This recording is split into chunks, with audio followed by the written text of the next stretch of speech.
Allahu Allahu Allahu Allah Allahu Allahu Allahu Allah Allahu Allahu Allahu Allah. Ada putusan menteri, maksudnya keputusan gitu ya. Keputusan Menteri Agama tempat ibadah dibuka, terutama masjid-masjid dengan situasi new normal. Apakah wajib jamaah ke masjid sudah berlaku untuk kita para ikhwan atau masih lebih baik salat di rumah? Yang pertama, barakallahu fik, jika pihak pemerintah sudah mengumumkan demikian, maka ini berita gembira untuk kita. Yang hendaknya kita bergembira dan bahagia. Bagaimana kita tidak gembira dan tidak bahagia tatkala kita mendengar sebuah berita bahwa kita sudah aman pergi ke rumah Allah Jalla wa'ala yang selama ini kita rindukan? Bagaimana kita tidak gembira dan tidak bahagia mendengar ekonomi kaum muslimin menuju kepada perbaikan atau sudah mulai hidup kembali? Ini yang pertama. Yang kedua, perlu diperhatikan bahwa kita melakukan salat berjamaah itu karena perintah syar'i. Karena perintah syar'i, bukan karena perintah pemerintah. Ini hendaknya diperhatikan. Demikian pula, tidaklah kita meninggalkan salat berjamaah di masjid kecuali dikarenakan uzur yang dibenarkan oleh syariat. Yang andai kata kita dilarang oleh suatu pemerintah untuk melakukan salat berjamaah 5 waktu di masjid tanpa alasan yang dibenarkan di dalam agama, tentu kita tidak akan boleh mentaatinya. Karena Rasulullah sallallahu alaihi wasallam bersabda, la ta'ata li makhluqin fi ma'siyatil khaliq. Tidak boleh taat kepada seorang makhluk kalau kita harus bermaksiat kepada yang menciptakan makhluk, kepada al-khaliq. Maka salat tidak, apakah kita akan kembali salat berjamaah ataukah tidak di masa pandemi ini kembali kepada mudarat tidaknya bagi kita yang akan melakukan salat berjamaah. Apabila pihak medis menyatakan masih berbahaya karena kita masih sangat dekat dengan waktu terjadinya pertemuan yang cukup besar di antara kaum muslimin atau di antara masyarakat secara umum hari raya kemarin, ataukah karena di tempat tersebut kasusnya masih bertambah terus,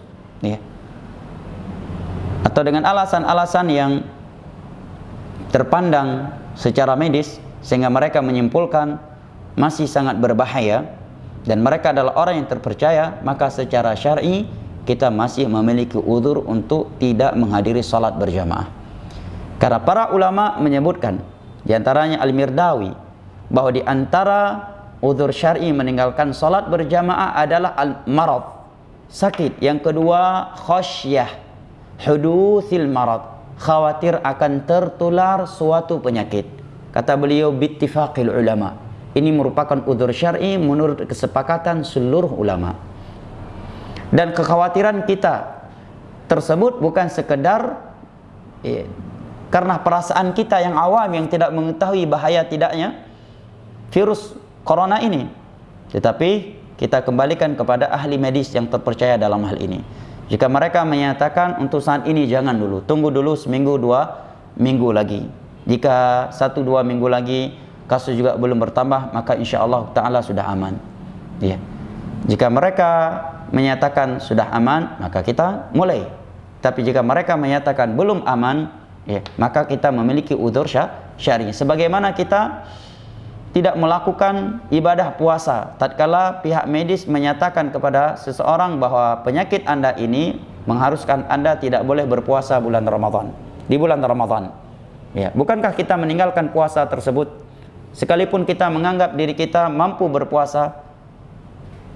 Tatkala pihak medis, pihak dokter memvonis bahwa kalau Anda berpuasa penyakit ini akan semakin parah, atau kesembuhan Anda akan semakin terlambat. Ya, akan terlambat. Bukankah para ulama fikih menyatakan dengan itu seorang boleh meninggalkan puasa di bulan Ramadan dengan mengqadha'nya di luar Ramadan? Ya, demikian pula dalam hal ini. Apabila pihak medis menyatakan, ya, jangan dulu karena ini masih berbahaya, maka kita memiliki uzur syar'i dan insyaallah taala kita ma'dzur di sisi Allah Jalla wa Ala dan akan tetap mendapatkan pahala salat berjamaah apabila kita adalah orang-orang yang disiplin menjaga salat berjamaah sebelumnya. Dan apabila dikatakan oleh pihak medis tidak mengapa salat berjamaah sekalipun kondisinya masih seperti ini selama Anda mengikuti protokol kesehatan yang diarahkan, maka silahkan. Oleh karenanya para ulama menyatakan tidak mengapa salat menggunakan masker dan menggunakan sarung tangan, ya, demi ya menyelamatkan diri atau orang lain dari suatu penyakit yang berbahaya. Ya. Bahkan menutup mulut di dalam salat itu hukumnya sekedar makruh, bukan haram. Makruh apabila tanpa hajat atau bukan karena sakit. Dan hukum makruh menjadi gugur tatkala seorang melakukannya karena suatu kebutuhan atau suatu penyakit. Oleh karenanya para ulama menyebutkan apabila ya seorang salat menggunakan masker karena sakit atau agar tidak tertular suatu penyakit, demikian juga dia menggunakan sarung tangan, maka hukumnya tidak mengapa. Nah, apabila pihak medis menyatakan bahwa tidak mengapa salat berjamaah dan tidak berbahaya apabila di masjid tersebut menerapkan protokol kesehatan yang diarahkan, maka insyaallah taala kita laksanakan dan tidak mengapa. Sekali lagi bahwa kita melakukan salat berjamaah karena perintah syar'i dan kita tidak meninggalkannya melainkan karena uzur syar'i.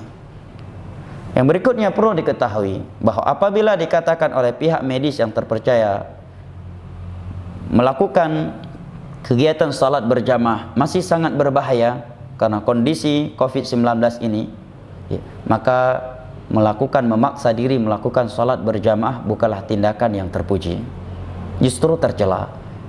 Karena Islam ya tidak memuji seseorang yang menjerumuskan dirinya ke dalam mara bahaya dengan alasan ingin melakukan suatu ibadah yang telah ada keringanan untuk tidak melakukannya. Bukankah seorang yang memaksa dirinya untuk berpuasa sementara ia sakit atau sementara dia safar yang memberatkan, lantas dia memaksa dirinya untuk berpuasa, dia adalah orang yang tercela sebagaimana yang diterangkan oleh para ulama dalam kutubul fiqh. Bahkan ketika ada seorang sahabat Nabi SAW yang jatuh pingsan karena berpuasa di dalam safar yang memberatkan, Nabi SAW pun bersabda, "Laisa minal bir as-siyamu fi safar." Bukanlah sesuatu yang baik berpuasa di dalam safar. Maksudnya safar yang memberatkannya.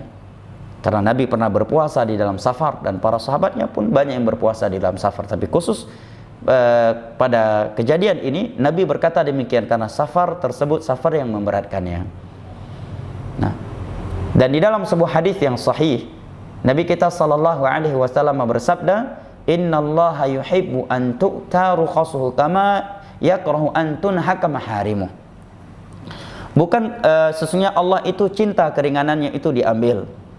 Dan Allah itu murka apabila larangan-larangannya itu dilanggar. Kalau ada yang berkata, "Tapi Ustaz kayaknya jadi ragu-ragu dan was-was, saya nggak ke masjid tapi saya jualan, saya bekerja." Ya akhi, ya, was-was itu akan hilang tatkala kita berpijak dengan ilmu agama. Apakah keliru orang yang tidak salat berjamaah karena hujan deras, tetapi dalam hujan deras tersebut dia jualan demi menyelamatkan anak istrinya dari kelaparan? Apakah kita keliru atau kontradiksi orang yang tidak salat berjamaah karena hujan yang lebat, ya, atau tanah yang becek, tetapi dalam kondisi tersebut dia ke pasar jualan atau membeli? Kan tidak, ya. Jadi jangan menggunakan rasio, ya. Jangan pula menggunakan perasaan dalam perkara agama. Hendaknya kita berpijak di atas nilai-nilai ilmu. Barakallahu fik. Dan kita memohon kepada Allah Jalla wa Ala agar Allah Jalla wa Ala mengangkat wabah ini dengan segera dan sempurna. Amin ya rabbal alamin.